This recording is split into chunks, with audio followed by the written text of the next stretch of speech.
Hãy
subscribe cho kênh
Ghiền Mì Gõ để không bỏ lỡ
အဲ့ဒါလေးဘာမှမပြန်ဘူးပလေးကပလေးထုံးတော်လာမရှိတော့ဘလို့ပြအဲ့ဒါဘာပြောတာပလေးကပလေးကစားစရာမျိုးတော့ကစားပါထုံးတော်လာအချစ်ကိုကစားပါနဲ့ယူဟောက်ဘလို့ပြတဲ့အသေးတွေကွဲကုန်နေလေဒီလိုကြလေတို့ကူဖူကေးရစားတတ်ပါရဲ့ဟာတက်ပါပေါ့အများကြီးကြလေးနဲ့ဘယ်ရောက်တော့လဲအတဲကွဲသွားတယ်နေအတဲကွဲတဲ့နေရောက်သွားပြီအင်းလေးစာအများကြီးတက်ပါပေါ့မလို့ကြိုက်တာမေးလို့ရတယ်အင်းလေးစာနဲ့ပတ်သက်လို့ကြိုက်တာမေးသိကြလားရတယ်သိကြတယ်နော်ရတယ်ခင်ဗျားကကျုပ်ပရိသတ်ရှိမှာခင်ဗျားကကျုပ်ကိုလာဆန်းတာဒါပဲခင်ဗျားအင်္ဂလိပ်စာတကယ်တက်လား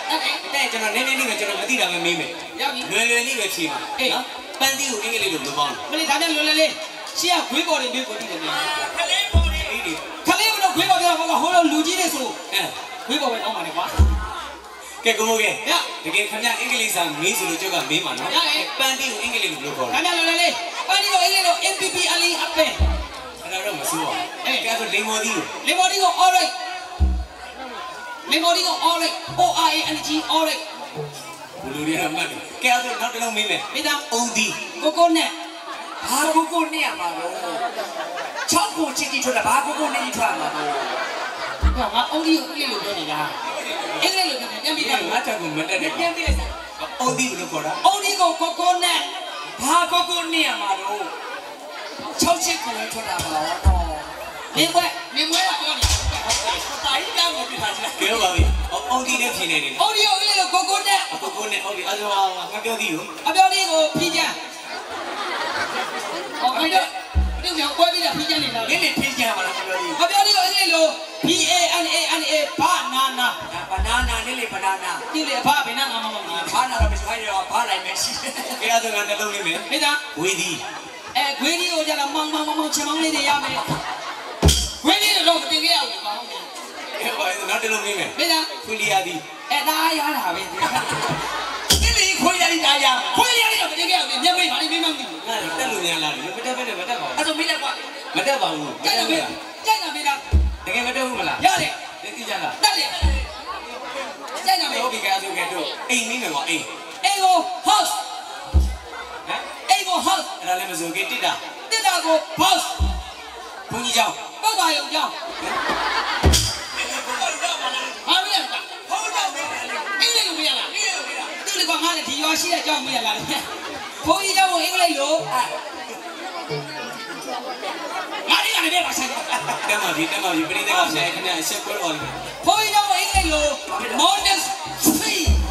ဘာဖြစ်တယ်ဘုန်းကြီးကျောင်းကိုအင်္ဂလိပ်လို modern free ဘာဖြစ်တယ်ဘုန်းကြီးကျောင်းကိုအင်္ဂလိပ်လို modern free ငါထွေးမှာငါဆိုင်စရာငါကိုထွေးမှာအဖိုးတော်ကိုနားလေကွာဟုတ်ကဲ့အဲ့တော့ငါပြောမယ်မင်းကျောင်းကိုဘယ်လိုဘုန်းကြီးကျောင်းကို modern free အဲ့ဒါကရောင်းကျောင်းဆရာတော့ဥက္ကဋ္ဌရအင်္ဂလိပ်လိုမင်းနေတာဒီကျောင်းတဲ့ဆိုတော့ပြရလားလို့မင်းနဲ့ဆောင်ဖုန်းတော့ပြဒီမတက်ပါဘူးကွာမတက်ပါဘူးဘုန်းကြီးကိုအင်္ဂလိပ်လိုမန်ဘာမန်းတော့ဘုန်းကြီးကိုအင်္ဂလိပ်လိုမန်မှာတကောင်အဲ့လိုမန်းလို့ခေါ်တာလားဟုတ်တယ်ဘုန်းကြီးကိုအင်္ဂလိပ်လိုမန်အဲ့လိုခေါ်တာပေါ့ကဲအဲ့ဒါဘုန်းကြီးပြီးသွားပြီဒီကမင်းဒီလားရှင်မင်းဒီလားရှင်ဘာမှရှင်များရှင်အင်္ဂလိပ်လိုပြောပါလားနေတဲ့တာကြွားနေတယ်ကဲငါ့ကိုဆိုင်းစစ်တရားရှိရစင်းဒီလားရှင်တော့ဘာလဲမတက်ခဲ့ဘူးကွာဒါကြောင့်ဆိုင်းတဲ့တော်ဝိဒီနဲ့တခွဲလူလင်လေသွဲဟောတာဆိုင်းဆိုင်းတဲ့ဆိုတော့ကျွန်တော်ညီလေးပစ္စည်းဥစ္စာကျွဲပါတော့ပြောပြမပါဘူးပါလာတဲ့ကိုဦးဆယ်ဦးကိုနိုင်နေတော့အောက်ချုပ်နိုင်လို့ဟောတာဂီတတစ်ဖက်ဒါကြောင့်ဆိုင်းတဲ့မျိုးတပိုင်းရတဲ့လက်လင်သားကိုမတက်အစင်လာထုံးစံနိုင်ပြီးညီအောင်ဟုတ်ကဲ့ရှေ့ကပေးတဲ့ရအတုံးကန်ဆိုက်ဆိုဒီလိုကြောင်း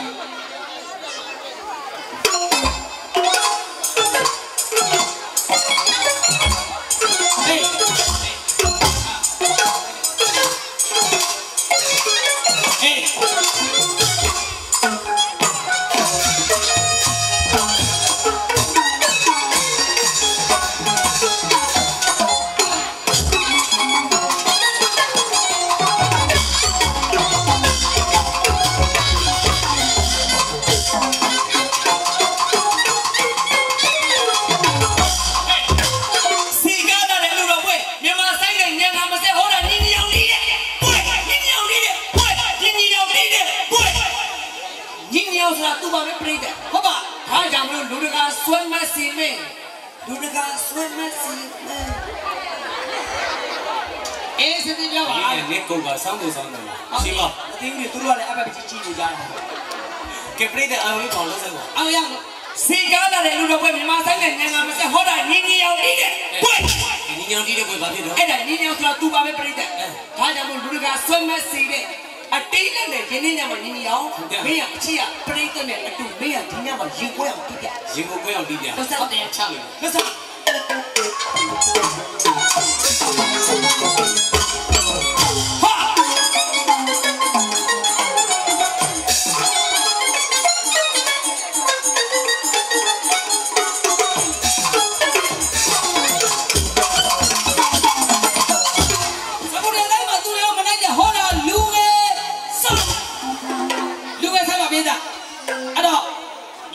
ဆိုရင်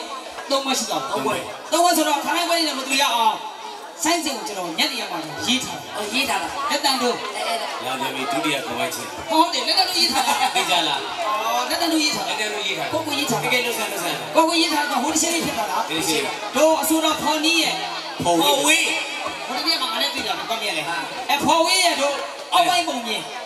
အညာပုံကြီး အညာပုံမြင်လေးကိုငါဖြတ်ပြီးတော့မင်းကရေးထားတာ ကရေးသား မင်းကအဲ့တော့မင်းရဲ့လားတွေကိုတင်သားမှာဆိုတော့မျက်နှာလေးရှင်းလက် ရှင်းလိုက်တာလေ အချက်နားထောင်ဖော်ဝေးရဲ့အညာပုံမြင်လေးဖြတ်ပြီးတော့စပြန်ကတ်ထားတာ ဘယ်လိုလဲ အချက်နားထောင်နားထောင်ကြည့်အောင်ဟိုကောင်ထားတယ်ဒီကောင်မသားကွယ်တစ်ဆိုင်လုံးကအလူကွယ်ကျုပ်တယောက်ထဲပဲအဖြူတယ်အလူမလာကြည့်ကြတော့ကျွန်တော်ရလာကိုအကုန်ဝိုင်းကြည့်တယ် ဘုံဘကိုဘုံကစီလည်းပြောတော့ကြုံမြောက်ပြီမှာ လာတော့မှာ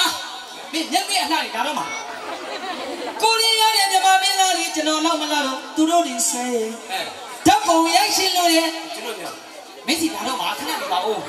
အဲ့ဒီလာတော့မှကြီးမပြောပါနဲ့အဲ့ဒီလာတော့မှကြီးမပြောနဲ့ မင်းကလည်းဖေးပဲပြောနေလို့မသိဘူးဖေးပြောနေအဲ့ပေါ် ကဲကူကဲလို့ဆို ငါမင်းတဲ့ကြောက်တယ် ကဲဆောင်မယ်ဆောင်မယ် တို့မင်္ဂလာတောင်ဆောင်းသေးဘူးရောက်သွားလို့တစ်ဆိုင်လုံးကအဖြူတယ်ကျုပ်တယောက်ထက်တစ်ဆိုင်လုံးကအလူကွယ်ကျုပ်မင်းကလည်းအမေအဲ့ဒီလာတော့မှကြီး အဲ့ဒါမှဝင်ကလေးတွေကအဲ့ဒါမှမကြသွားတာအဲ့ဒါတွေ့လားအဲ့ဒါ ဟုတ်မင်းကလည်းငါမပဲဟုတ်ညနေဒီပါတာရေးရခါရမကြီးက ဟုတ်ပါပြီ ကိုကဲ ရော နေပြောတာမှန်တယ်ပြိတ္တကကြီးမမို့ကဲမှားတော့ပြိတ္တကကြီး သိချင်တော့အဆိုင်လုံးကအလူကွယ်ကျုပ်တယောက်ထက်ပဲအဖြူတယ်အလူမလာခဲ့ကြတော့ကျွန်တော်ရဲ့အနာကိုကုံဝိုင်းကြည့်တယ်ကိုရီးယားနဲ့မြန်မာမင်းသားတွေကျွန်တော်တော့မလောက်တော့သူတို့တွေဆဲဓာတ်ပုံရိုက်ရှင်လို့ရဲ့ကျုပ်ကိုအတင်းလိုက်ဆဲတယ်လုံချတဲ့လူမျက်ပို့ပါပုံပါတဲ့တရွာလုံးပြီးခဲ့မယ် ဟိုဓာတ်ပုံလိုက်ရှင်လို့ဆွဲမှာပူပူလို့ဆွဲမယ်လေ တို့က35နှစ်ကျော်သွားပြီ ကိုကဲအားလုံးခပကြီးလာမှာတော့ လာတော့ပါရှင်းပါရှင်းပါလာတော့မှပြောနေတော့လာတော့ကဲလို့စလို့ဆို ရှင်းပါကြမင်းကောင်းကောင်းနေလာတော့ဒါရီကအပေါ်ရီကကျုပ်တရားကြီးကြီးအောင်လေးကပို့ပြီးချောလွန်နာ အဲ့ဒါတော့မစဘူးအဲ့ဒါ ကျုပ်တရားကြီးအောင်လေးကပို့ပြီးချောလွန် ကိုကဲလက်ကြည့်ပါလို့ အကောင်းလေးလာလို့အကောင်းလေးလာလို့ အကောင့်လေးလာအေးလာခဏပါ အကောင်းလေးလာလို့ကျုပ်တရားကြီးကြီးအောင်လေးကပို့ပြီးချောလွန်နာ ချောတော့ ဒါကြောင့်မလေးဒီဆိုင်ကိုတရွာလုံးကြိုက်တာ ဘာဖြစ်နေလို့မေးလိုက်ပါ လက်ကြည့်ရပါလို့ အကောင်းလေးလာလို့အ အကောင့်လေးမတွေ့ပါဘူး ဘုကောင်လာလို့ဟုတ်တယ်ဟုတ်တယ်ဒုမမတော့ဒီမမဖိုးကြီးကိုဒီနေ့ထားခဲ့တယ်မမ နေလို့မဟုတ်ဘူးပြောနေနေတာပြော ကျုပ်တရားကြီးရောက်လေးကပို့ပြီးချောလွင်တာဒါကြောင့်မလေးဒီဆိုင်ကိုတရွာလုံးငါတာလူကကျတဲ့တော့ကွာခေါ်တယ်မျက်လုံးလေးတော့သူအသေးကမဆူတယ်သူ့ရဲ့ဒီဇိုင်းကိုကြည့်လမ်းသွားရင်ဖင်ကောက်ကြီးတယ်အပြစ်မရှိအပြစ်ရှာကြည့်တော့ကွာကြီးကတကောင်လောက်ထွက်တယ်ဟောဒီတခေါ်မျိုးကိုတော့ငါလုံးကောင်ဆိုတက်လုံးမငါဘူးကွယ်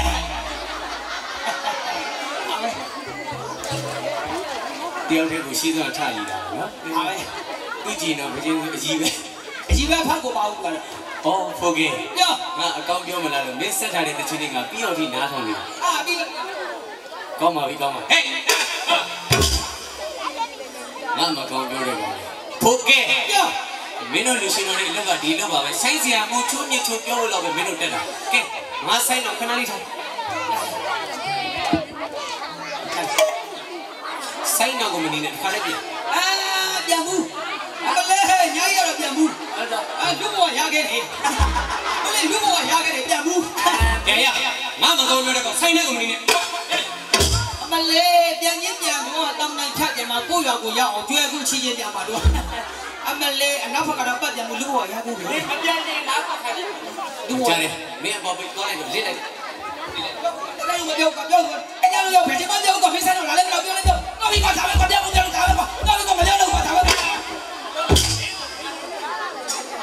မပြောတော့ရထားတယ်ပြောပါပဲတော့မကြရတယ်ပါရှိပါညီကိုရောက်သွားမယ်နော်မင်းအားကိုမယ်ခဏလေးစားမေဖေရဒီမှာမေဖေရဒီမှာ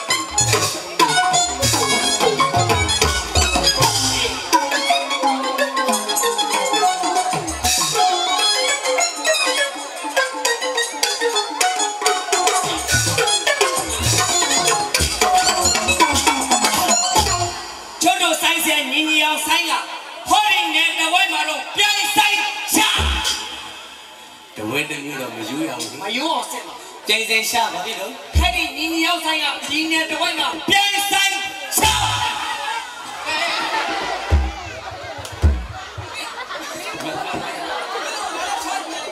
ငါဆိုင်နဲ့မလာနဲ့မင်းအဘကကြည့်ငါဒီဘက်ကထိုင်ပါပဲရှိပါကဲဘာမှမကြောက်နဲ့လွတ်ဆက်ရှိတယ်လွတ်ဆက်ပြိုင်ဆိုင်ရှာကဲပြိုင်ဆိုင်ရှာပါပြီလို့ဆရာဆိုင်ကဒီနေ့တော့ပြိုင်ဆိုင်ချပြိုင်ဆိုင်ချဆိုမှတော့ညီညီအောင်ဆိုင်ကနိုင်ငံခြားတီသွားတီးရတာအဲ့ဒါတော့ဟုတ်တယ်ဒီကဘာကျွန်တော်မသိကလည်းကျွန်တော်ပြထောက်เสียချားလို့နိုင်ငံခြားတီသွားတီးဆိုဘာပြောတယ်မလို့ဒီကတော့ကြောက်လို့လုံးလားတကယ်ပါကျွန်တော်ကစတီးတဲ့နေ့ကသွားမလေးနိုင်ငံခြားနဲ့ခွေးမတော်မျက်စိလေးလေးဆဲနိုင်ငံခြားစိတ်ရှိတဲ့ခွေးမတော်မျက်စိလေးလေးဆဲနိုင်ငံခြားဆရာကိုဆိုင်ဆက်လို့တကယ်ပါပြိတ္တာအဲ့ဒါရှင်းဘကပြောင်းလာမဟုတ်ပါဘူးတကယ်ဒီပြောတာပါကျွန်တော်စိုက်စာကောင်းတဲ့နေ့ကနိုင်ငံခြားရောက်ခဲ့ရတယ်နိုင်ငံခြားကိုကျွန်တော်မလို့သွားခဲ့ရတယ်ဟုတ်ပါရှင်းဘဘယ်နိုင်ငံဒီလိုပြောလဲဆရာအမလီစင်ကာပူဆိုရင်လေးကောစင်ကာပူလေးကောပါရှင်းဘစင်ကာပူလေးကောနောက်ဘယ်နိုင်ငံဒီကျန်နေလို့ပြောလဲအင်္ဂလန်ဆိုရင်အင်္ဂလန်အင်္ဂလန်ဆိုကျွန်တော်9ကောပါကျွန်တော်မကြွားပါဘူးအင်္ဂလန်ဆို9ကော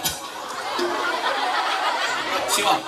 နောက်နိုင်ငံကြီးကျန်သေးတယ်အမေရိကဆိုရင်9ကောတကယ်တကယ်ပြိတ္တာကျွန်တော်အမေရိက9ကော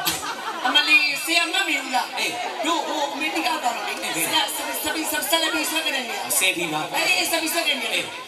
ဘင်းရလို့ဆရာလေးဟိုဆက်တယ်အော်တို့ကမျိုးစီပဲလီမျိုးစီပဲလီမျိုးစီလေတကယ်ပြိတ္တာဟိုမှာကျွန်တော်အနေကမှာပဲလီမျိုးစီကိုကျွန်တော်နောက်ကထားပြီးတော့ဆယ်ပြီးဆွဲခဲ့တယ်မင်းနဲ့ငါနဲ့ဆိုင်ဆရာလေးလက်ပြောကြည့်ကြလက်ပြောတော့ပဲလီမျိုးစီဘာနည်းလီပဲလီဘိနာပဲပါနေရပါလေဖော်ဒီအမှုပေါ်တော့နေဘယ်လောက်ရမှာလဲဟုတ်ပါညီညီအဲ့မှာအမေရိကတော့ပဲလီမျိုးစီကိုနောက်ခံထားပြီးဓာတ်ပုံရပြီးတော့အဖေစပုတ်ပေါ်တင်လိုက်တာဖေးစပုတ်ကလည်းအဲ့ဒီဖေးစပုတ်ပေါ်တင်လိုက်တာဖေးစပုတ်ပေါ်လည်းတင်လိုက်တော့ line ပေါ်မှာတက်လာတော့ကျွန်တော်ကတခြားဖြဲကြည့်တော့လေရှင်းကြည့်လိုက်တော့ညီညောင်ကရိုက်ထားတဲ့ပုံကပဲလီမျိုးစီမဟုတ်ဘူးလေတော့ကျွန်တော်ကအမိတက်စီနောက်ကအလကားသာဆရာရဲ့ဟဲ့နေဝဲမှာတင်စင်ချဆိုတော့ညီညီအောင်ဆိုင်ကနိုင်ငံခြားတီသွားတီးရတယ်နိုင်ငံခြားတီးခဲ့ရတယ်ခုနေ့ရဆိုလို့ရှိရင်နော်ပြိတ္တအပေါ်ပြောတယ်မဟုတ်ဘူးစိုက်ဆရာညီညီအောင်ချီရလေးရွာတဲ့ကိုလမ်းချနောက်ကကောင်မလေး9ယောက်ကလှမ်းပြီးတော့မေးတာခုနကသွားတာအောင်ရင်းလေးလားတဲ့ဘယ်လိုမေးရွာလေးကကောင်မလေး9ယောက်ကဆရာအောင်မင်းတော့လေခုရှိရလမ်းချသွားတာအောင်ရင်းလေးလားတဲ့ကျွန်တော်ကလည်းအဲ့နဲ့ပြန်ပြောထားဖို့ကိုဆိုင်ဆရာကမခံနိုင်ဘူးလေအမလီလို့ဆရာတကယ်တော့အောင်ရင်းလေးတူနေပြီအောင်ရင်းလေးကလေဟိုအောင်ရင်းလေးကလေဒီကလေဆရာလည်းဒီကဆိုတော့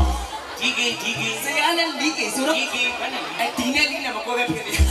ဆရာလည်းဒီကဆိုတော့အောင်ရင်းလေးနဲ့ကေးချင်းတူတော့မှားတာအဲ့လိုပြောတော့ကျွန်တော်ကလည်းကိုဆရာကိုပြောမခံဘူးလေကျွန်တော်ကလည်းကြွားချလိုက်ဘယ်လိုကြွားလိုက်လဲအဲ့ဒါကအောင်ရင်းလေးမဟုတ်ဘူးလို့ကျုပ်တို့ဆိုင်းဆရာညီညီအောင်လို့ကြွားချလိုက်တာအဲ့လိုကြွားလိုက်တော့သွားကြတော့သွားကြတော့ဆရာဒီဘက်လို့အဲ့လိုကြွားချလိုက်တော့ဆရာပွားကြတော့သွားကြတော့ဘာဖြစ်လဲဆရာဒီဘက်နဲ့လဲပါဦး တားလေးကခေါ်ပါလေဆိုထက်ခေါ်ပါလို့ အဲ့လိုကြွားချလိုက်တော့သွားကြတော့ သွားကြတော့ဗာဖြစ်တော့ ခင်ဝန်းမှာရှိတဲ့တိုင်ပဲတဲ့ တော်လေးမကောင်းနေပါဘူး ဟမ်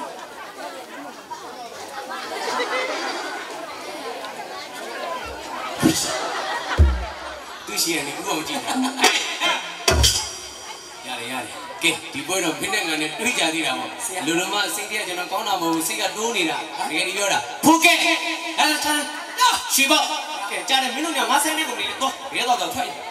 ရဆိုလို့တော့တကယ်ပြောရလား တကယ်ပြောရတယ်ဆရာ ညီညွတ်နှစ်ခွင့်မပြောဝင်းတယ် ဆရာဒီကနေတောင်ဖြတ်ပြန်ရင်ငါရွာနေနေပြမ အဲ့တော့တော့ဘာလို့လဲဖတ်တော့ လိုက်ကငါရွာလက်ခက်ဈားတဲ့တရားတော့ဂျင်ထိုးလို့ရနေလားခွေးတွေရောက်ဂျင်ထိုး အဲ့ လို့ ကောင်တွေအကုန်မောင်းထုတ်ရ ပြမ အဲ့ကောင်တွေမနေသေးထုတ် ပြမရတယ်ဖေမင်းတော့ရှင်ထားကမရောက်ပြမ ငါအင်းကြီးတွေကိုချုပ်ဟာအင်းကြီးတွေကိုချုပ် ရရတယ်ရတယ် အစောပါဝေးရဝင်းတယ်လူလုံးပြတ်တယ် အမလေးဒီဇပွဲကတော့ဘဲချုပ်ချုပ်ရတယ်ဇပွဲကတော့ဘဲချုပ်ချုပ်ရတယ်ဒါမျိုးလားအမလေးမင်းခိုင်းလို့ဝဲတာဒါမျိုးဝဲမယ်ဆန်ငါတို့ကလက်တော့ဝဲချင်တယ်ဘုတော့ဒီချောင်းလို့ ကျေးဇူးကတန်းကန်တာ မင်းဘာရှာရှင်းဟောမျက်လုံးကြီးတော့ဈေးကွက်တယ်လို့ပြောရဟဲ့ရော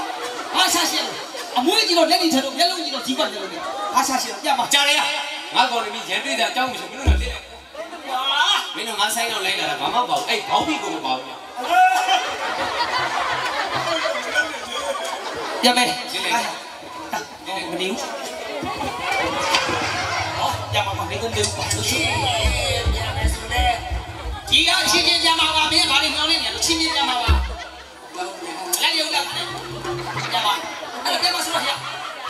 မင်းမတည်ဘူးငါသိတယ် ဘာလို့ဘာမရအောင်ဆော့ဆော့ မလေးဝင်းလာတော့မင်းကပေါယူဝင်လာပြီ နေမလေးမင်းရပါပါ ရ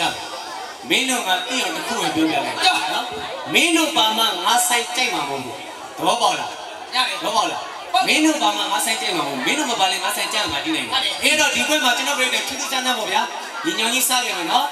လူရှင်တော်တွေမပါလဲကျွန်တော်ဆိုင်လူရှင်တော်တွေဖြစ်အောင်လုပ်ပြမယ်ဘယ်လိုလုပ်မှာလဲနောက်မှာအဆူတော်တွေအားနေတာဆိုတော့ကဲဒီပွဲထူးထူးဆန်းဆန်းအနေနဲ့လူရှင်တော်တွေမရှိတော့ဘူးဆိုတော့အဆူတော်တွေကိုလူရှင်တော်လုပ်ခိုင်းမယ် ဖို့ကဲအဲ့ဒါအဲ့ဒါငါနဲ့ပွားပြီ အဲ့ဒါတော့ ညီညီအောင်ပြောတဲ့ကကြတာ အဲ့ဒါတော့ နေပါဟုတ်တယ်ဘာကြောင့်မပြောတာထားပါဦး အဲ့ဒါတော့ ညီညီအောင်ပြောတာကြတာ အဲ့ဒါတော့ ယနေ့ညမှာထူးထူးဆန်းဆန်းအနေနဲ့လူချင်းတို့အစိုးရလုံးခိုင်းမယ်တဲ့။မာရဲ့နေပေါ်ငါလည်းရှင်းနာပါဦး။ ဟဲ့ တာချမ်းမကြီးကောင်း တော့ တော့ မရဲနေတာဟဲ့လူဆိုလူစကားပြောပါလား အဲ့ဒါ မင်းပြောတော့အစိုးရလူချင်းတို့လုံး မရှိတော့ကနဆို အေးငါပြောတာမင်းတို့မရှိတော့လို့မင်းတို့ဆာမဆိုတော့လူရှင်တော်လုပ်ခိုင်းပါ အဲ့လိုပြောနေတော့ငါအဲ့လိုမထင်ဘူး။အဲ့လိုပဲပေါက်ပါတော့အမဒီပေါ်ငါလည်းညမယူမယ်နော် ရ ကြားတယ်တင်း တခေါ်နဲ့ရှာရှင်းတော့မကြမယ် ။ရလေပြန်မယ်ဆိုတော့ငါလည်းပြန်ပါပဲ။အေးမင်းနောက်မှာအောက်ကြနာကြခံပြီးလိုက်မယ်စားတယ်မှာချွေးပါဆိုတော့မပါဘူး။အဲ့တော့ငါပြန်မယ်ဆိုတော့ငါအမေကြီးကားကိုသွားတော့ငါဂျပန်ကဝဲလာတဲ့ငါရဲ့အိမ်ပိတိုင်း အမေရိကဘာလို့ရှော့ချက်ခါလဲတကယ်ပြောလိမ့်မယ် ဂျပန်ကဝဲလာတဲ့ငါရဲ့မိချောင်းပေအိမ်ငေါ့ပိတိုင်း မင်းကပြည့်စံတော့ ညမှာတွေ့တယ် ဒီကြောင့်နေချက်ပါဖဖေျောက်နေဒါမဟုတ်ဘူးလေကွာငါရဲ့အိတ်ကဒီလိုအိတ်မဟုတ်ဘူးလေငါမိချောင်းအိတ်ကဒီလိုဆွဲရတဲ့အိတ်လေကွာ အဲ့လိုဆဲရတဲ့အိမ်ကမရှိတော့ဘူး အဲ့ဒါ ပွဲတောက်ချောက်ဆိုတော့ပွဲကူကျန်းတော့ကားပေါ်မှာဘိန်းကြီးပြုတ်သွားတာ အဲ့ဒါမီးကြောက်အိတ်လည်းမဟုတ်အဲ့ဒါပူစီပေါင်းရောက်တဲ့အိတ်ကြီး အဲ့လိုဆိုတော့ငါဒီလိုသွားမှာလား ရတယ်ဟုတ်ကဲ့ရတယ်မင်းကအိတ်တော့ငါလဲကျုံတဲ့ကိုရီးယားနိုင်ငံကဝဲလာတယ်ကိုရီးယားပြန်တော့ကဝဲလာတယ်ခွေးပြန်အိတ်ပြီးစားရအောင်ကိုရီးယားအိတ်တာဟိုင်အကောင်းသားပြီးသားဟဲ့ဒီနေ့လောက်ကြပါမတားလို့ရဲ့ ပွဲကမင်းတို့ကနေစေတနာရှိတာမဟုတ်ဘူးမြဲမြဲ ဘယ်ကျင်လို့လဲခဏနေတော့ကြမကြီးပေါ်ကြသွားတော့ဒုက္ခတွေရောက်သွားတယ်ပြောဟာကိုရီးယားဝဲလာတော့ဘိန်းနေပါလေဘိန်းနေမရောက်တော့ ဘိန်းကြီးမရှိတော့ပြုတ်သွားပြီ အမလေးကျွဲကူသားရဲ့ကိုစင်ကိုတီးသွားမယ်လား ရရဲဟေ့ကြီးကြလိုက်ထားညောင်ကုန်းလုံးကထောက်ကြည့်တော့နေတယ်လားရတယ်ပဲ ကြားရတိတ်တိတ် ခဏနေမိုက်ကထားမယ်ကွာမိုက်ကထားတယ်ပဲ ဆိုင်ကလေးကိုအားနေပြီ မင်းတို့ဒီအောင်ငါတခုပဲပြောမယ်နော် ပြော ကဲမင်းတို့ငါဆိုင်နေမရှိနဲ့ငါမျက်စိနောက်နေပဲတော်တော်လေးလိုက်တော့ကဲနောက်ကဆူတော်နေရ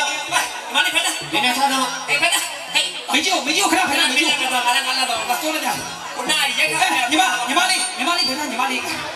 မကြီးခဏလေးမလေးမရှိနေတော့ချုပ်ဒီနောက်ထားရမှာအဲ့တော့ချက်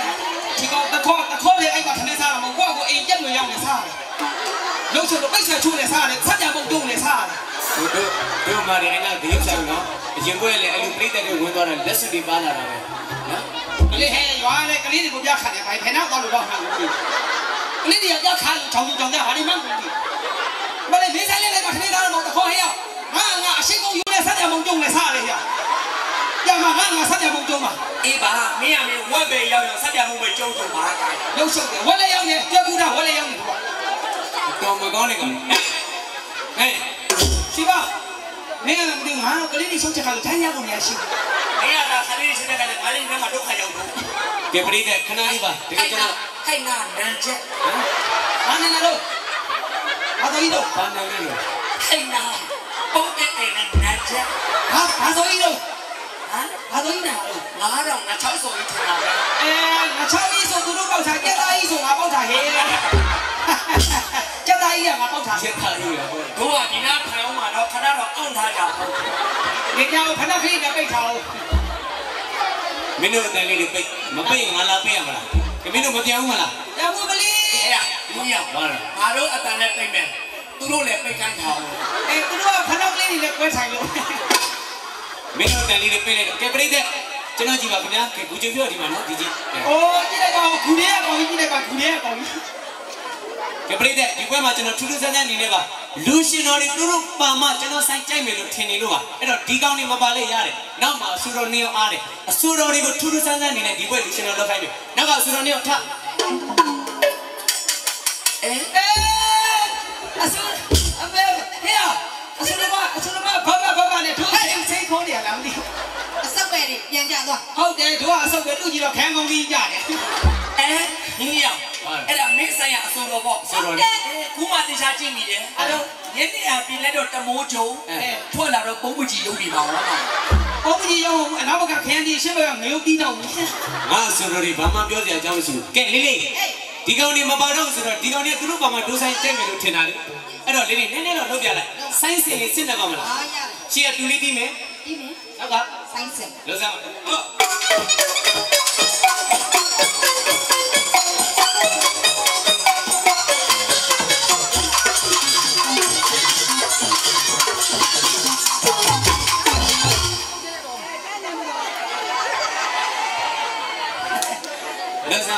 စီကားလာတဲ့အလူတော်ပွဲ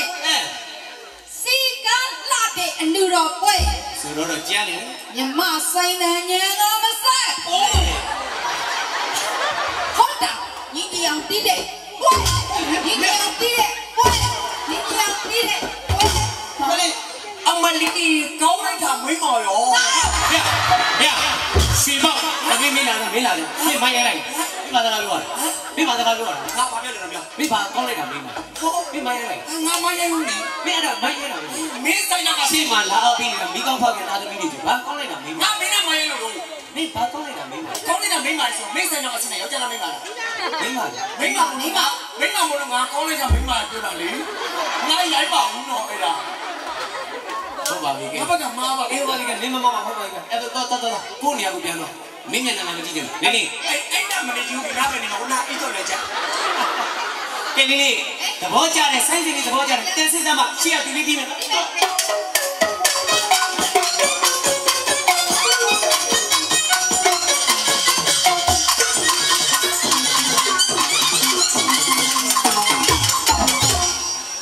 စီကားလာတဲ့လူတော်ပွဲမြမဆိုင်တန်ကညံတော်မဆက်ဟုတ်တာတူလေးညီညီအောင်တီးတဲ့ပွဲတီးတဲ့ပွဲညီညီအောင်တီးတဲ့ပွဲကျွန်တော်တီးတဲ့ပွဲလေးလေးဘာဖြစ်တော့ညီညီအောင်တီးတဲ့ပွဲပါအလောဘာဖြစ်တော့ဟာဒီဝါခါနေတော့ခင်ဗျာစာမေ့သွားလို့စာမေ့ရကြမျက်လုံးကြီးနဲ့ပြတ်ထွက်လာမှာခင်ဗျာရည်တဲ့တွဲနဲ့ဒါလေးစင်ရကိုစာမေ့နေအဝေးရနိုင်ကြည့်တဲ့လူနဲ့နာမည်နဲ့လိုက်ပါအစုံတော်နာမည်ကမခင်တန်းလူတဲ့ဖင်တချမ်းပူတဲ့ခင်တန်းလူဆိုတာအဲ့ဒါပဲ အခုလာ စီကားလာတဲ့လူတော်ပွဲပါအဲ့ဒီတော့ဟောဒီ အမလေးဟဲစီကားလာတဲ့လူတော်ပွဲနဲ့မနေ့ကတရားနာပါ ဟဲ့ဒီကောင်ညနေခွေးမှာပါဘူး တကယ်ဟုတ်ပြီလီလီစီကားရတဲ့လူတော်ပွဲဒါညီညောင်တီးတဲ့ပွဲညီညောင်တီးတဲ့ပွဲ80တော့ ညီညောင်ပြီးတဲ့ခွေးပါ ဟုတ်ပြီ ဟောဒီအမြောင်ကန်ကျေးရွာကလူရမစဲရညီညောင်ထက်ခါတိ ရက်ဆက်တယ် ထက်ပါအောင်မကဲ အမလေးရက်စပါမကနာလို့ရာ အမလေးရက်ဆက်တယ်ငါဆက်ကြမုံသူဝင်ဆိုတဲ့တချီတော့မကောင်းဘူးရက်ဆက်တယ် မြင်ရ ငါလူရှင်တော်တွေမင်းတို့ဘာမှမိုးထွေးမကြိုးပြောကြမလို့မင်းတို့တက်တာလို့ငါလူရှင်တော်လုပ်ခိုင်းတာလီလီတော့ကြတယ်ဒီဘက်ကစောင်းရင် ဘာလဲညောင်ရေ ဘဝမစားဘူးတဲ့ဟဲ့အဲ့လိုအတေးကြီးတယ်မစားဘူးတဲ့ ဟောအရှိမကလည်း မလေးညညာဟဲ့ ကဲနာမည်ရေးလို့ခေါ်ရမယ်ကဲမပန်းရင် အောင်ရေ မရလေခဏနေပတ်ခိုင်းလိုက်ခဏနေစောင်းခိုင်းလိုက်ဘာဒီမှမသိပါဘူးလား နာမည်ရေးကတော့ပန်းတခေနာမည်ရေးပန်းတခေဟောပန်းရင်မှာဟုတ်လားပန်းရင်မှာနော်ဟောပန်းရင် အောင်ရေ ကဲဖျားလေးလို့စခေါ်ရမယ်ပန်းရင် အောင်ရေ ပန်းရင် အောင်ရေ ပန်းအောင်နေတော့ရှစ်ဘက်ကတော့ပေါက်လိုက်ပါဒီတော့ဘုံလုံးနဲ့ပါလို့ပြကြတယ်အောင်နေလည်းရှစ်ဘက်ကတော့မှချလိုက်တော့ဒီမှာထုံးကြီးချတယ်လေးတော့ မင်းအပေါ်ပိတ်တာကဲပန်းရင် အောင် ပန်း အောင် ပန်း အောင် ပန်း ဟေး အမလေးတော်ကြပါလားအလေးရှိရဆိုင်စရာတဲ့မျက်မိတယ်မပြောလိုက်ရှင်ဘူးနောက်ကအဆူတော့ကြပါလေဟမ်နောက်ကအဆူတော့အရွာလေအောင်ရှိရမျက်မိရတယ်ပန်းနောက်ကအရွာလေအောင်ကျတော့ပန်းအောင်ပန်းအောင်ပန်းအောင်မင်းတို့အောင်မရောနေမှန်တယ်ပန်းအောင်လေ ငါဘာသာဘလို့ပြောကဲမဆောင်ဒီကမဆောင်နေနော်စိုင်းကျင်လေးတပုတ်စင်မေကိုကျင်းလိုက်တယ်မဆောင်ကြောက်နော် စိုင်းဆိုရင်တမူထူပါလို့စိုင်းဆိုရင်တမူထူပါလို့ တမှုထူအောင် ဘာလဲညောင်ရေကြောက်ကလိုက်စမ်းပါဟုတ်ကဲ့ ဟုတ်ပါစေရက်ဆက်တယ်ဟေးဖေဘောကြောက်တော့ကိုပြန်လာ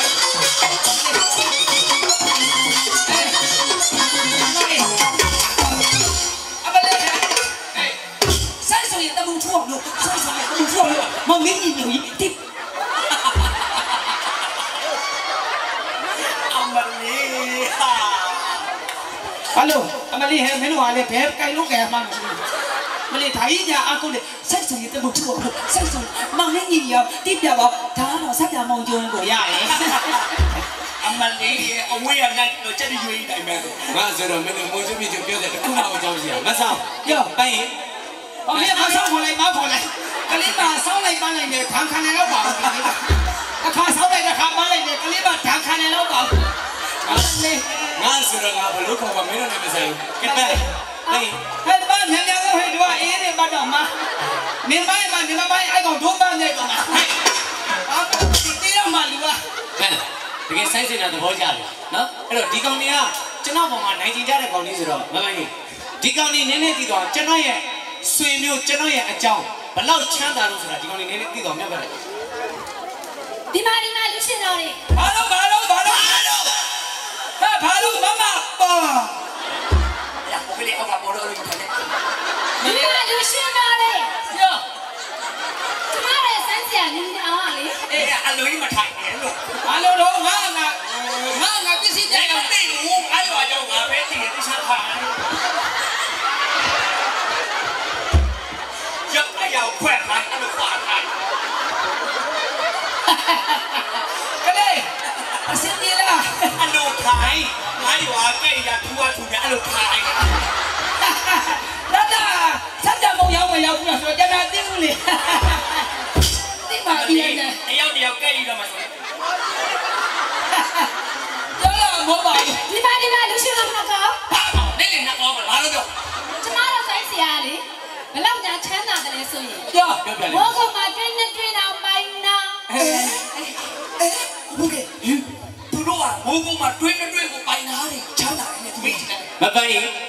အောင်ရေ ရောင်နေမင်းတို့ကြားတယ်နော် ကြားတယ် နောက်ကအဆူတော်ပြောတာကြားတယ်နော် ကြားတယ် ညီညီရောရဲ့ ဒီလိုမျိုးကတွင်းပိုင်နာတယ် တွင်းနဲ့ တွင်းနဲ့တွင်းပိုင်တာကဲမပန်းရင်ဘာတွင်းနေပိုင်တာလို့နည်းနည်းပြောပြလိုက်ကြ တွင်းနဲ့ဗရက်တွင်း Hãy subscribe cho kênh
Ghiền Mì Gõ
để không bỏ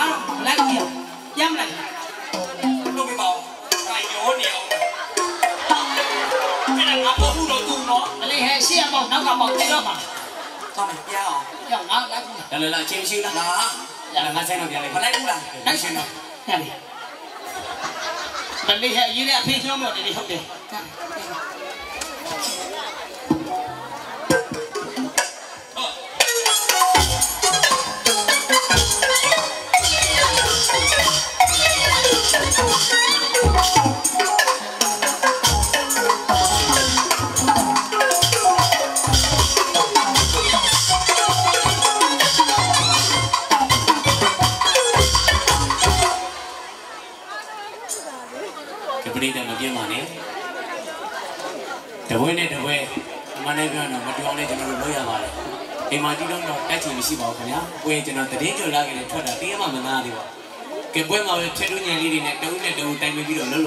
ကဲဆိုင်လို့ကျွန်တော်ဦးကြီးမန္တလေးဝင်းတင်တို့တီးပါတယ်ခင်ဗျာအရှိရနိုင်ရှိတော့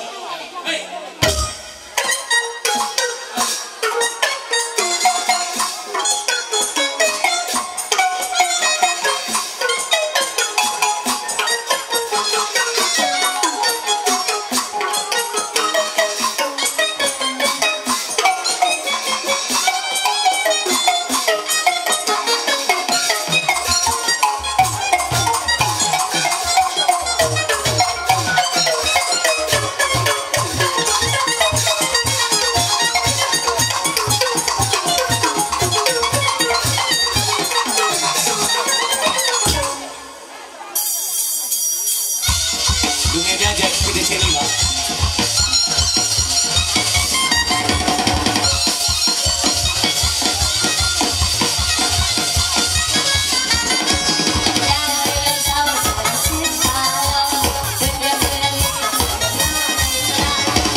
ကျွန်တော်မိသားစုအလူရှင်အားလုံးပြင်ထားပါဒါလေးပြီးရင်ကျွန်တော်ဒီကွန်ပျူတာလေးကုန်ပြီးမှဖြစ်ပါတယ်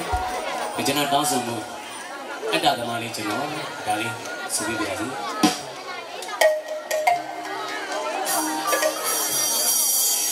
အစောရတာဆွေဒီမကင်းဘူးဟာသူတိုင်းမလို့ပြီးလူတို့ချစ်ချစ်တဲ့စိတ်လေးကို ဝေခေမောဖြစ်တာလေမာနာတေထင်ရတဲ့လုံးနဲ့နိုင်လေလို့ထင်တော်တဲ့ခွေခံမှုခံမင်းလူလာမဝေကနာရဲ့စေချေပြေမောကျွန်တော်အတားဆိုင်လို့ခေတော့ဒီလူမဝဲလိုက်လို့လာမဆရာပြောလေးဒီမှာလေရာရာမဆောရှုံးနေတာ Hey hey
YCB ကျွန်တော်ဆိုင်ကိုကြောက်ပါ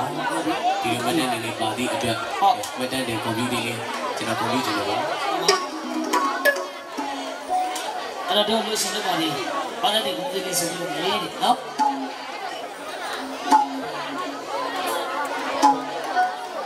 တာနာပါကြီးတဲ့ဝေးတဲ့နာနာမကြီးတော်တယ်ဝေးတယ်တာနာပါကြီးဦးချစ်တယ်လို့မိကြီးပြတယ်တော့စမ်းတယ်တားလို့တကားဒီတတ်ချေလို့တပိတ်ထုတ်လိုက်တော့အေးဖို့ဖို့မိသားစုအားလုံးဆိုင်ရှိအနေကိုပြောပြပါနော်အဲ့တော့ကွန်ပျူတာတွေကိုကွန်ပျူတာကမင်္ဂလာပါနော်ကာလို့ရှိလို့မများဆဲတဲ့ဖြစ်ပြီလားဒီတဲ့ရောတောက်စုကလည်းချီလေးရှိပြီးတော့အဲ့ဒီဆိုရအောင်ကဲကွန်ပျူတာလေးနော်ကွန်ပျူတာပေါ့နော်ဟုတ်ဆိုရင်လည်းကွန်ပျူတာပဲနော်ဟုတ်လားကျွန်တော်အလူမရဲ့ညီမကဟုတ်တူနိုင်နေရတယ်နော်ဒီကလေးဆိုပေးပါဦးဟုတ်ကဲလာလေးဖိပြတဲ့ဘောင်းတို့လူမလေးတပည့်ခဏကြောက်လာနော်အဲ့တော့ကွန်ပျူတာလေးကိုဘုရားကြီးကဝင်လာတာပါတယ်ဟုတ်ပါဗျာသူဆန္ဒရဲမှာသူ့ကိုကြည့်ပြီးမှဒီနေ့စီဒီကားဒီအောင်လို့လည်းလာပြီးတော့ရေသက်ဆောင်ကြပါဟုတ်နော်ဟုတ်တယ်ဆောင်လာတဲ့ခါကျမှဖြစ်ကျေးဇူးရှင်လို့ပါများနဲ့အလူတကာလူပါများနဲ့ဆေလို့ရှင်တော့ပြောတော့ကောင်းတော့ကျေးဇူးဆက်မှာကောင်းရှိတာဘုရားကောင်းရှိတာနော်ဒါလေးနဲ့ခဏဖက်ပြလိုက်ပါဟာဒါအလူပါနဲ့လူတကာလားဟုတ်အဲ့ဒီရှင်းနေတော့လည်းကြည့်လိုက်တော့ထွန်းစကားကြီးမောင်းလာတယ်နောက်ဘက်ကတော့ရှင်းမရသိနေ